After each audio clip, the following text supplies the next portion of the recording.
Positive discussion হয়, আড্ডার জন্য এমন না হয় জানিস বইমেলা থেকে একজন দম্পতিকে বের করে দেওয়া হয়েছে। It should not be your discussion. Mukesh আম্বানির ছেলে কি ঘড়ি পড়ছে, it should not be your discussion. তোমার ডিসকাশন হওয়া উচিত প্যাথোলজির কোন রাইটার নতুন বই লিখছে। তোমার ডিসকাশন হওয়া উচিত গতকালকে ঢাকা মেডিকেলের 31 নম্বর ওয়ার্ডের কোন পেশেন্টটা এই জরায়ুর ক্যান্সার নিয়ে আসার পরে ট্রিটমেন্ট নিয়ে ভালো হয়েছে। তোমরা কোনো শ্যালো হালকা ডিসকাশন পয়েন্টে মাথায় ঢুকায় রাখবে না। কোন টিকটকার কার সাথে কি করলো, this should not be your thinking point. আমরা সোশ্যাল মিডিয়াতে এই যে মোবাইলটা নিয়ে খালি নিচের দিকে নামতে থাকি।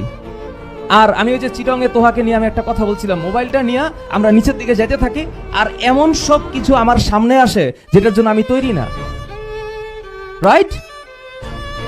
এই ইউএসএ তে 254 কিলোমিটার পার আওয়ার বেগে একটা হায়াবুসা চালায়া একজন ট্রেনের সাথে ধাক্কাকে মরে গেছে। This is not my concern. আমার দরকার নেই তো এটা জানার। আমার জানা লাগবে, তোমাদের জানা লাগবে যে অ্যানাটমিতে নতুন একটা জার্নিতে নতুন একজন বই লিখছে, সেই বইটা কি এটা আমার লাগবে। Right guys, please don't let your brain drown with this shallow content. কোন টিকটকারের বউকে কোন টিকটকার নিয়ে গেছে এটা তোমার তোমার ফিউজে নিউজ ফিডে আসার দরকার নাই। ব্লক ফেসবুক, ইনস্টাগ্রামে সবচেয়ে সুন্দর একদম ঘষা মাজা একটা ছবি আপলোড করার পরে প্লিজ ডাবল টেপ। ওয়াই?